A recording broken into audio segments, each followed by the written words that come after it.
রান্নাঘরের চিটচিটে ময়লা কার বাসায় না হয়, আর সেটা যদি হয় অনেক দিনের পুরনো ময়লা তাহলে তো আর কথাই নেই। আর যাদের বাসায় চুলা একদম জানালা বরাবর, তাদের এই জানালার গ্রিল, থাই গ্লাস পরিষ্কার রাখা অনেক কষ্টসাধ্য ব্যাপার হয়ে ওঠে। তাই আজ আমি আমার বাসার রান্নাঘরের এই তেল চিটচিটে ময়লা সম্পূর্ণ ক্লিন করে দেখাবো।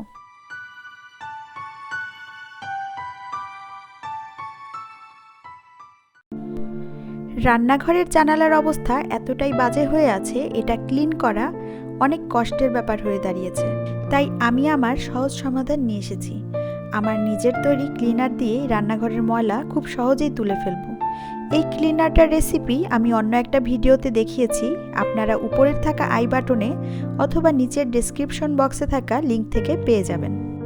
আমার এই ভিডিওটি দেখে যদি আপনি একটু উপকৃত হন তবে অবশ্যই আমার চ্যানেলটিকে সাবস্ক্রাইব করবেন এবং পাশে থাকা বেল আইকনে ক্লিক করে যাবেন। আর অবশ্যই কমেন্ট করবেন, জানাবেন এ ধরনের ভিডিও আরও দেখতে চান কিনা, এবং ভালো পরামর্শ দিবেন যাতে আরও ভালো কিছু আপনাদের সামনে আনতে পারি। যেহেতু আমি রান্নাঘরটা সম্পূর্ণ ওয়াল সহই পরিষ্কার করব, তাই ওয়ালে যা যা কিছু আছে সব কিছু নামিয়ে নিচ্ছি। তেল চিটচিটে ময়লা পরিষ্কারের জন্য একটু গরম পানি ব্যবহার করলে ময়লাটা সহজেই নরম হয়ে যায়, তাই আমি গরম পানি করে নিচ্ছি। স্প্রের বোতলটা দেখতে পাচ্ছেন, এটার ভেতরে আমার হ্যান্ডমেড ক্লিনার আছে, সেটাও সাথে গরম করে নিলাম। এতে ক্লিনারটা ভালো কাজ করবে। কাজের সুবিধার জন্য আমি চুলাটাও খুলে সরিয়ে রাখলাম। যত এক্সট্রা ধুলা ময়লা আছে তা আমি ঝাড়ু দিয়ে সরিয়ে নিচ্ছি। যেখানে যেখানে তেল চিটচিটে ময়লা আছে সব জায়গায় ক্লিনারটা ছড়িয়ে নিব। হাতে লেগে গেলে স্কিনের ক্ষতি হতে পারে, তাই আমি হাতে পলিথিন বেঁধে নিয়েছি যাতে স্প্রে করার পর পলিথিনটা ফেলে দিতে পারি। সব জায়গায় ভালো করে স্প্রে করে নিচ্ছি। যেসব জায়গায় বেশি ময়লা সেখানে লিকুইডটা বেশি করে দিচ্ছি যাতে ময়লাগুলো তাড়াতাড়ি নরম হয়ে যায়। স্প্রে করার পর মিনিমাম 1 ঘন্টা অপেক্ষা করেছি। এখন একটা ব্রাশ দিয়ে ঘষে নিচ্ছি।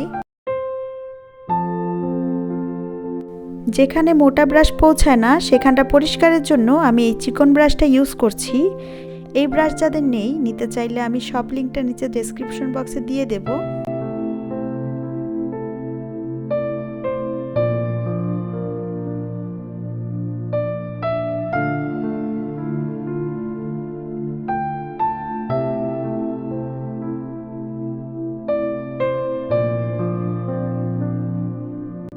গ্রিলের ময়লাগুলো অতিরিক্ত শক্ত, তাই আমি একটা স্টিলের মাজনি দিয়ে আমার গ্রিলের ময়লাগুলো ঘষে নিচ্ছি। সম্পূর্ণ গ্রিলটা ঘষা হয়ে গেলে তারপরে আমি একটা নরম কাপড়ের সাহায্যে, যেটা ভালো পানি শোষণ করে, সেই ধরনের একটা কাপড় দিয়ে সম্পূর্ণ ময়লাগুলোকে মুছে মুছে তুলে নিচ্ছি।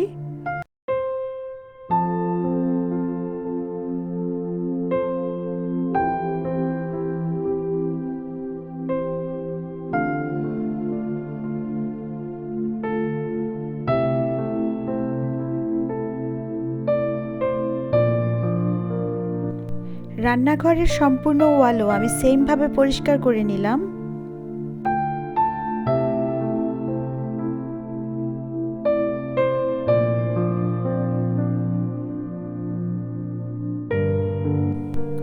রান্নাঘরের গ্লাসও আমি সেমভাবে পরিষ্কার করে নিচ্ছি।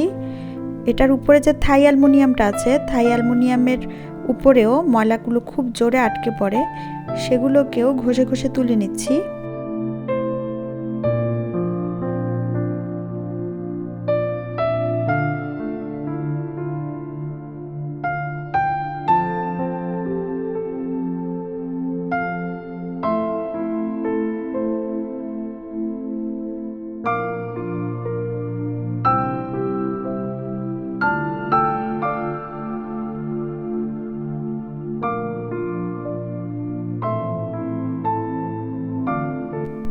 আমার চুলার আশপাশের সম্পূর্ণ ময়লা উঠে গিয়ে এখন একদম চকচকে এবং ঝকঝকে হয়ে গেছে।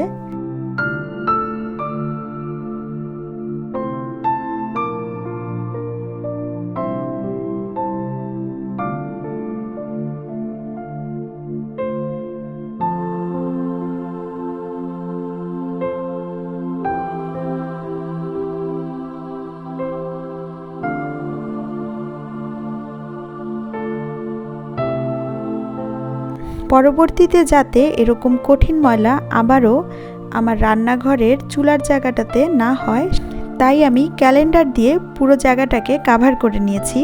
তারপরে আমি চুলাটা আবার সেট করে নিলাম। যতবারই ক্যালেন্ডারটা নোংরা হয়ে যাবে আমি আবার নতুন করে আরেকটা ক্যালেন্ডার দিয়ে এই জায়গাটাকে কাভার করে নিব। সম্পূর্ণ ভিডিওটি দেখার জন্য ধন্যবাদ। পরবর্তী ভিডিও দেখার আবারও আমন্ত্রণ রইল। আল্লাহ হাফেজ।